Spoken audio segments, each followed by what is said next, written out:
मुसीबत घेर के आई। जी हाँ, जैसे तैसे करके साहब किसी तरह से कुर्सी पर बैठने का जुगाड़ लगा रहे हैं और अभी कुर्सियां मिली भी नहीं कि एक के बाद एक नई नई मुसीबतें सामने आ रही हैं, और वो भी ऐसी जो लगातार साहब की संभावित कुर्सी को कमजोर करने का काम कर रही है। यानी कुर्सी मिलने से पहले ही कमजोर होती हुई नजर आने लगी है। पिछले कई दिनों से देश भर में राजनीतिक रूप से खाली 3 लोग ज्यादा चर्चा में हैं, नरेंद्र, नीतीश और नायडू।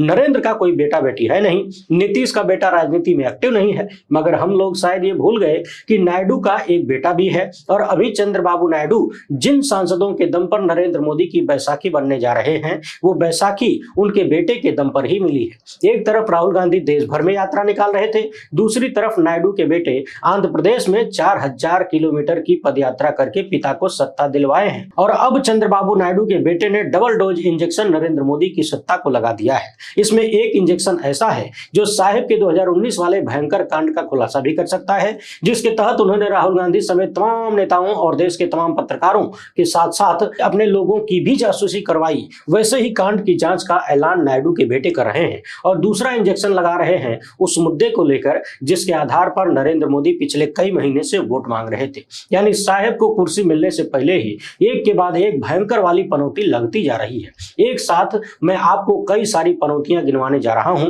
वीडियो काफी जबरदस्त होने वाली है, मामला बेहद महत्वपूर्ण मोड़ ले चुका है, इसलिए पूरा देखिएगा। वीडियो को अभी लाइक कर दीजिए, पहली बार देख रहे हैं तो चैनल को सब्सक्राइब करके घंटा बजा दीजिएगा। ये सब कुछ फ्री में होता है, टेंशन फ्री होके आप ये सब काम शुरू में ही निपटा लीजिए। और यदि हो सके तो इस QR कोड या फिर मोबाइल नंबर का प्रयोग करते हुए हमें आर्थिक सहयोग भेजने का प्रयास जरूर करें, क्योंकि हम किसी राजनीतिक दल या धन्ना सेठ के दम पर नहीं चलते, हमें आपके सहायता की जरूरत है। हमारी कोशिश होती है कि जो बातें गोदी मीडिया और उसके लपटझंडी साहब से छुपाते हैं उन्हीं को आपके सामने रखा जाए। बाकी सोशल मीडिया की कोशिशों का परिणाम तो आप सबके सामने है ही। दिन भर में 4-5 कपड़े बदलने वाले अब एक कपड़े में पूरा दिन बिता देते हैं। इसीलिए हमें इतना सक्षम बनाए रखिए कि हम आपके लिए आवाज उठाते रहें। आइए अब कुर्सी मिलने से पहले साहब पर लग रही एक के बाद एक नई नई पनौतियों की चर्चा कर लेते हैं। मगर राजनीतिक चर्चा पर आने से पहले विश्व गुरु भारत के न्यू इंडिया वाले राम राज्य की ये तस्वीर देख लीजिए। चीन, जापान, अमेरिका वाले चाहे जितना विकसित हो जाएं, उनके पेड़ों की इतनी क्षमता नहीं है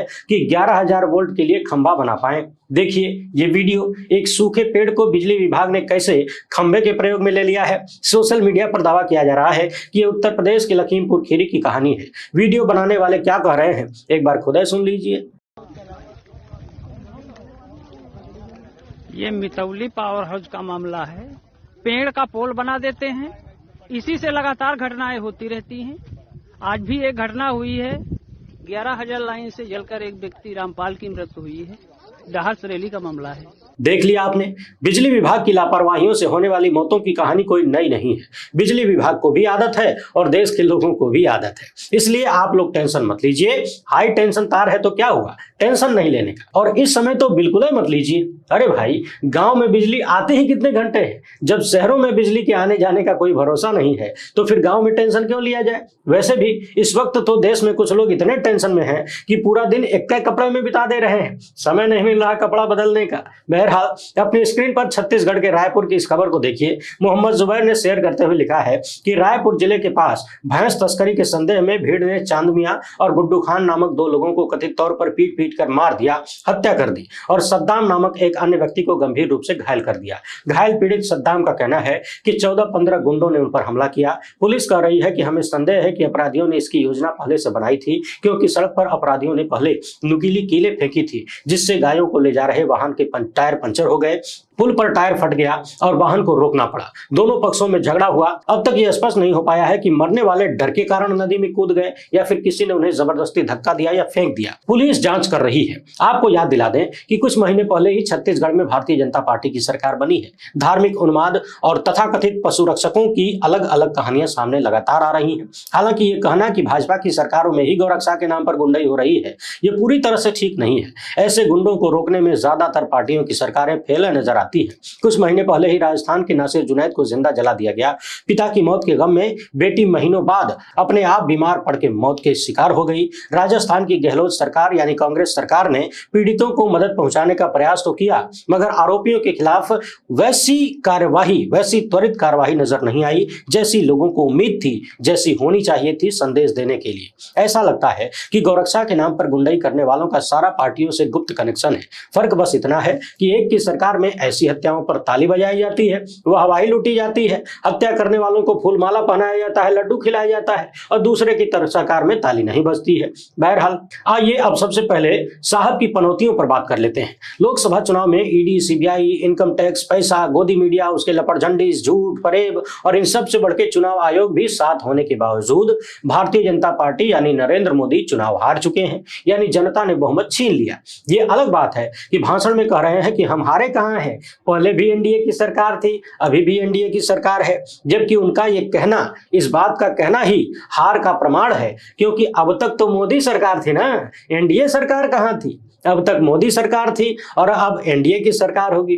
अगर अब तक एनडीए की सरकार थी तो क्या 10 सालों में आपने कभी सुना एनडीए सरकार ने ये कर दिया, एनडीए सरकार ने वो कर दिया, एनडीए सरकार के प्रधानमंत्री नरेंद्र मोदी फला जगह जा रहे हैं? और तो और 2024 के चुनाव में एनडीए तो छोड़िए, मोदी ने बीजेपी को भी निपटा दिया। न एनडीए की गारंटी न बीजेपी की गारंटी, डायरेक्ट मोदी की गारंटी। बहरहाल फिलहाल मामला यह है कि नरेंद्र मोदी को कुर्सी मिलने से पहले ही तीन तगड़ी पनौतियां लग गई हैं। पहली सबसे बड़ी पनौती लगी है भ्रष्टाचार को लेकर। भ्रष्टाचार का पर्याय बन चुके नरेंद्र मोदी सत्ता में अभी आ भी नहीं पाए कि लगभग 32 लाख करोड़ के शेयर मार्केट घोटाले का आरोप लग गया। अब लोग कह रहे हैं कि जो लोग सरकार में आने से पहले ही, चुनाव के दौरान ही कथित रूप से प्लानिंग करके देश और दुनिया के लोगों को उकसा कर निवेश करवा रहे हैं, खुद न जाने कितने करोड़ या अरब रुपया कमा रहे हैं, देश की जनता का पैसा डुबा रहे हैं, यानी कुल मिलाकर जो लोग कुर्सी पाने से पहले ही लगभग 32 लाख करोड़ का गेम कर दे रहे हैं, वो कुर्सियां मिलने के बाद क्या क्या करेंगे। राहुल गांधी ने पिछले दिनों प्रेस कॉन्फ्रेंस करके इस मामले में जेपीसी बनाने की मांग की और जेपीसी से इस पूरे घटनाक्रम की जांच करवाने की मांग की है, क्योंकि नरेंद्र मोदी से लेकर अमित शाह और वित्त मंत्री निर्मला सीतारमण तक ने लोगों को 4 तारीख से पहले निवेश करने की सलाह दी थी, उकसाया था। आप सोच रहे होंगे कि तो क्या हो गया, जेपीसी बनाने की मांग तो हिंडनबर्ग रिपोर्ट आने के बाद भी हुई थी, मोदी सत्ता ने तो जेपीसी बनाई नहीं। मगर आप शायद भूल रहे हैं कि जब मोदी ये मनमानी कर रहे थे तब उनके पास अपने 303 सांसद थे और किसी की आवाज नहीं निकलती थी, सब इशारे पर नाचते थे। और इस बार 240 हैं, तब विपक्ष कमजोर स्थिति में था, संख्या के दम पर उनका अपना विपक्ष का नेता तक नहीं था। इस बार विपक्ष बेहद मजबूत है और विपक्ष का नेता भी बहुत मजबूत होने वाला है। चर्चा यह भी है कि कांग्रेस की तरफ से राहुल गांधी विपक्ष के नेता के रूप में आएंगे। आप सोचिए, जब मोदी मजबूत थे, विपक्ष कमजोर था, तब भी राहुल गांधी ने अडानी के मुद्दे पर सवाल पूछ पूछ के मोदी साहब को इतना मजबूर कर दिया कि एक छोटे से मामले को लेकर राहुल गांधी की संसदी छीन ली गई, घर छीन लिया गया। तो अब जब मोदी कमजोर है, विपक्ष मजबूत है और उसमें भी हजारों किलोमीटर की यात्रा करने के बाद मजबूत और दृढ़ छवि वाले राहुल गांधी सामने होंगे, उनके पास सवालों का जखीरा होगा, तो फिर विश्व गुरु की क्या हालत होने वाली है। ये तो रही एक बड़ी वाली पनौती। मामला सुप्रीम कोर्ट में भी जा चुका है, किसी अन्य वीडियो में उस पर बात करेंगे विस्तार से। अभी का महत्वपूर्ण मामला यह है कि नरेंद्र मोदी जिन बैसाखियों के भरोसे कुर्सी पाने की उम्मीद लगाए बैठे हैं और पाने जा रहे हैं संभवतः, उन बैसाखियों की क्या हालत है, वो लोग कैसे पनौती लगा रहे हैं, उसको जरा ध्यान से सुनिए। चंद्रबाबू नायडू के पास 16 सांसद हैं और उनके 16 सांसदों की बेहद जरूरत है नरेंद्र मोदी को प्रधानमंत्री बनने और सरकार चलाने के लिए। यानी एक मजबूत बैसाखी का काम चंद्रबाबू नायडू करने वाले हैं। खबर यह भी है कि अभी तक नायडू ने स्पष्ट रूप से अपनी कोई मांग नहीं रखी है। लोग कह रहे हैं कि चूंकि नायडू और नीतीश दोनों ही राजनीति के मामले में मोदी से बहुत आगे हैं, खासकर जोड़ तोड़ की राजनीति में, गठबंधन की राजनीति में ये लोग विशेष योग्यता रखते हैं। अब आपको याद है कि पिछले कई महीनों तक जब चुनावी कैंपेन चल रहा था तो लगातार नरेंद्र मोदी ने मुस्लिम आरक्षण के खिलाफ बयान दिया। इससे पहले कर्नाटक में भी भाजपा नेताओं का यही रवैया था। लोकसभा चुनाव में भी हर एक भाषण में नरेंद्र मोदी मुस्लिम आरक्षण की चर्चा करते रहे, SC ST और OBC के लोगों को डराते रहे कि कांग्रेस आई तो आपका आरक्षण छीन कर मुसलमानों को दे देगी, और आरक्षण पर ही नहीं बल्कि यहां तक कहने लगी कि आपका घर छीन कर दे देगी, आपके घर में जो सोना रखा है वो भी दे देगी, महिलाओं का मंगलसूत्र छीन कर दे देगी, घर का कमरा तक छीन लेगी। और तो और नरेंद्र मोदी ने भैंसों को भी नहीं छोड़ा, कहने लगे कि 2 भैंस होगी तो 1 भैंसिया छीन के मुसलमान को दे देगी कांग्रेस। लोग साहब का मजाक भी उड़ाने लगे, कहने लगे कि नरेंद्र मोदी कहीं ये न कह दें कि आपके पास एक जोड़ी चप्पल होगी तो दाएं पैर का चप्पल कांग्रेस उठा के मुसलमानों को दे देगी, आप एक पहन के घूमिएगा, आपकी साइकिल का एक पहिया निकाल कर कांग्रेस मुसलमानों को दे देगी।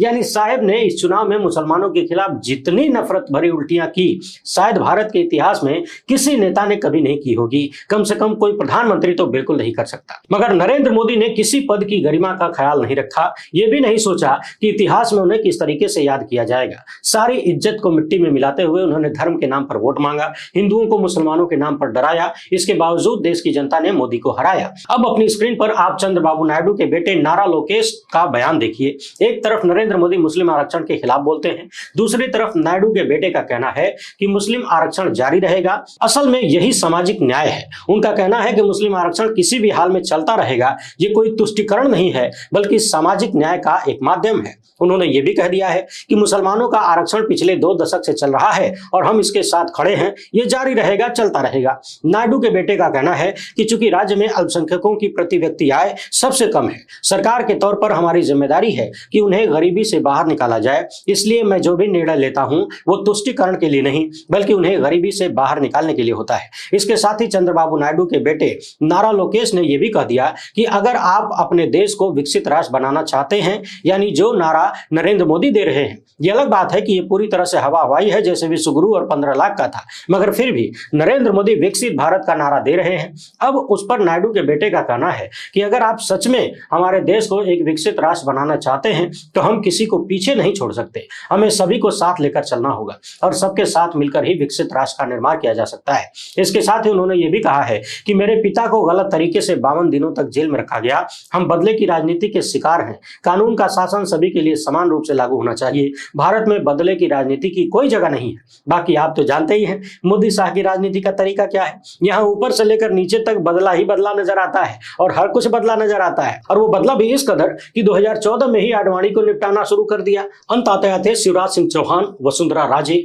रमन सिंह जैसे तमाम नेताओं को निपटा दिया, और बदले के कारण ही कथित रूप से आप देख रहे हैं कि देश के 2 मुख्यमंत्री अभी भी जेल में हैं, विपक्ष के तमाम नेता जेल में रहे। यानी मोदी शाह की जोड़ी जिस चंद्रबाबू नायडू के भरोसे सरकार बनाने जा रही है, उन्हीं नायडू के बेटे मुस्लिम आरक्षण के घोर समर्थक हैं, साथ ही साथ बदले की राजनीति के खिलाफ हैं। यानी उनकी पार्टी पूरी तरह से मुसलमानों को साथ लेकर चलने की बात कर रही है। आपको यह भी याद होगा चंद्रबाबू नायडू जिस बदले की राजनीति के कारण कथित रूप से जेल भेजे गए, उस वक्त आंध्र प्रदेश में जो सरकार थी वो सरकार भी भाजपा के साथ साठगांठ रखती थी। यानी खेल बहुत सारा है, बस इंतजार करिए। वहीं एएनआई पर नायडू के बेटे का एक इंटरव्यू सामने आया है जिसमें वो पेगासस फोन हैकिंग मामले को उठा रहे हैं और कह रहे हैं कि इसकी जांच की जाएगी। इनका दावा है कि इनके पास पेगासस जासूसी से संबंधित कई सारे सबूत उपलब्ध हैं। ये भी आरोप लगा रहे हैं कि अभी अप्रैल में ही इनके फोन को हैक किया गया। अब पेगासस से आपको साल 2019 के आसपास की कहानी याद आ रही होगी, जब जासूसी कांड का बेहद गंभीर आरोप मोदी और शाह की जोड़ी पर लगा। कहा गया कि इन लोगों ने विपक्षी नेताओं की जासूसी की है और तो और अपनी पार्टी के लोगों को भी नहीं छोड़ा, देश के अधिकारियों और पत्रकारों को भी नहीं छोड़ा।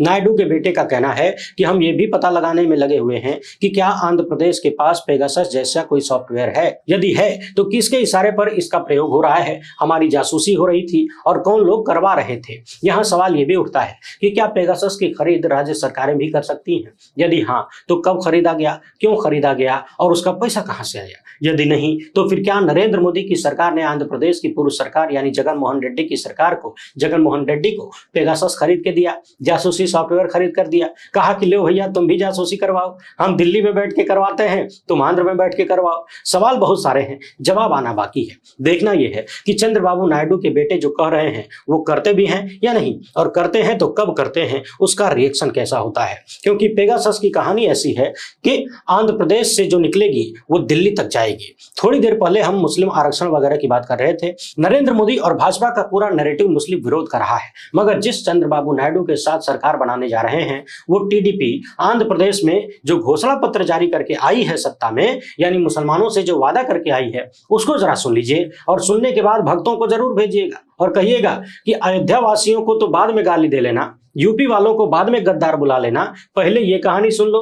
भाजपा के गठबंधन वाली टीडीपी ने आंध्र प्रदेश में वादा किया है कि 50 बरस के ऊपर के सभी मुसलमानों को पेंशन देंगे, हर बड़े शहर में ईदगाह और कब्रिस्तान के लिए जमीन देंगे, 5 लाख रुपया बिना किसी ब्याज के मुसलमानों को लोन दिया जाएगा, इमामों को हर महीने 10,000 रुपए की तनख्वाह दी जाएगी, हर एक मस्जिद की रखरखाव के लिए 5,000 रुपया महीना दिया जाएगा, 1 लाख रुपया एक मुश्त देंगे हर एक मस्जिद को। इसके अलावा मुसलमानों को 4% आरक्षण का वादा हर एक सभा में चंद्रबाबू नायडू ने किया ही है। यानी राज्य के हर एक बड़े शहर में ईदगाह और कब्रिस्तान बनाने के लिए जमीन का आवंटन करने का वादा, राज्य की राजधानी में एक बड़ा आलीशान हज हाउस बनाने का वादा, नूर भाषा कॉर्पोरेशन बनाया जाएगा और इसका बजट होगा 100 करोड़ मुसलमानों के लिए। तो सुन लिया आपने, एक तरफ भाजपा मुसलमानों के खिलाफ हिंदुओं को भड़काकर वोट मांगती है, दूसरी तरफ भाजपा के ही साथी नरेंद्र मोदी के ही साथी इनकी सरकार के बैसाखी 50 साल से अधिक उम्र के मुसलमानों को पेंशन देने का वादा कर रहे हैं, हर बड़े शहर में ईदगाह और कब्रिस्तान बनाने का वादा कर रहे हैं,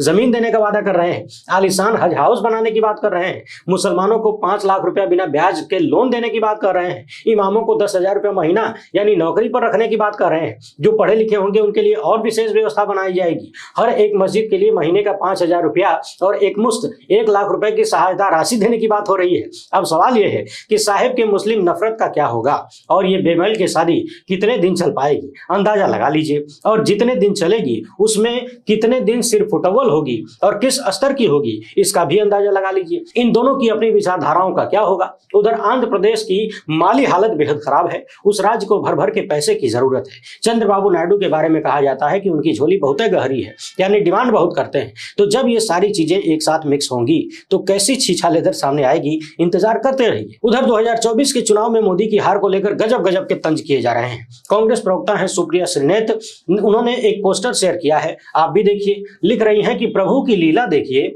अयोध्या में श्री राम जन्मभूमि भाजपा हार गई, चित्रकूट में श्री राम ने वनवास के लिए 11 साल बिताए, वहां भी भाजपा हार गई, सीतापुर में मां जानकी तीर्थ स्थल है, वहां भी बीजेपी हार गई, बस्ती में श्री राम के गुरु वशिष्ठ जी की भूमि, वहां पर भी भाजपा की हार हुई, सुल्तानपुर में श्री राम से जुड़ा हुआ पवित्र स्थल है, वहां भी बीजेपी हार गई, प्रयागराज वनवास के दौरान श्री राम का महत्वपूर्ण पड़ाव स्थल है, यहां भी भाजपा हार गई, रामटेक वनवास के दौरान श्री राम की विश्राम स्थली, यहां भी बीजेपी हार गई, नासिक लक्ष्मण ने सुपनफा की नाक काटी, यहां भी भाजपा की नाक कट गई, कोप्पल श्री हनुमान जन्मभूमि, यहां भी बीजेपी हार गई, रामेश्वरम जहां राम ने स्वयं शिवलिंग की स्थापना की, यहां भी भाजपा हार गई। यानी राम से जुड़ी हुई तमाम जगहों पर भारतीय जनता पार्टी का डिब्बा गोल हो गया। एक साल पहले हनुमान काम नहीं आए, कर्नाटक में जय बजरंगबली का नारा लगाने के बावजूद भाजपा हार गई, और 2024 में मंदिर बनने के बाद भी राम काम नहीं आए, अयोध्या में भी भाजपा हार गई। अब लोग यहां तक कहने लगे हैं कि भाई कहावत है, जाहि विधि राखे राम ताहि विधि रहिए। यदि राम ने आपको हरा ही दिया है, कह दिया है कि अब छुट्टी ले लो, आराम करो, चाहे समंदर के नीचे, चाहे जमीन के ऊपर, चाहे आसमान में, तो फिर काहे बेमेल का विवाह करने के पीछे पड़े हो। शायद इंडिया गठबंधन को भी इस बात का एहसास है कि नरेंद्र मोदी जो बेमेल का विवाह कर रहे हैं उसमें कभी भी तलाक हो सकता है, तो क्यों न तलाक होने दिया जाए, इसके बाद अपने विवाह के बारे में सोचेंगे। अभी से सिर फिटोवल क्यों करें और प्रयास क्यों करें। वैसे कुर्सी मिलने से पहले ही साहिब जिस तरह से पनौतियों में घिरते जा रहे हैं, इस पर आप क्या सोचते हैं, अपनी राय कमेंट बॉक्स में जरूर लिखिएगा। और हाँ, भक्तों को ये वीडियो जरूर भेजिए, अपने सभी जानने वालों तक भेजिए। लाइक नहीं किया है तो कर दीजिए, पहली बार देख रहे हैं तो चैनल को सब्सक्राइब करके घंटा बजा दीजिएगा। अभी इतना ही, हमसे जुड़ने के लिए बहुत बहुत धन्यवाद। जय हिंद।